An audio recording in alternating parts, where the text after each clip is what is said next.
নমস্কার বন্ধুরা, কিভাবে লেবু শরবত বানাতে হয় দেখুন আপনারা। আমি এখানে ফ্রিজে ঠান্ডা জল নিয়েছি 1 গ্লাস, লবণ, তারপরে লেবু কেটে নিয়েছি,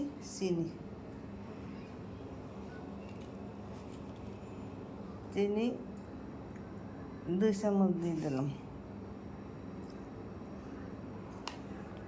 লবণ 1 চামচ, লেবু দিয়ে দেব।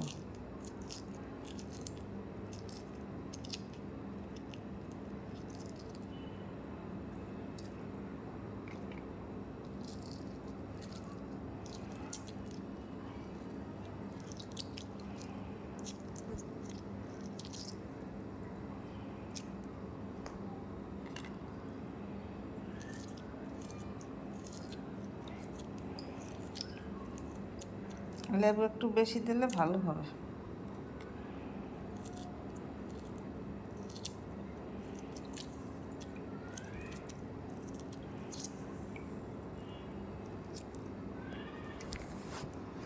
আমি 2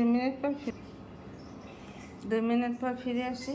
এখানে চিনি, লবণ, জল, লেবু একসাথে করে গুলিয়ে নিতে হবে।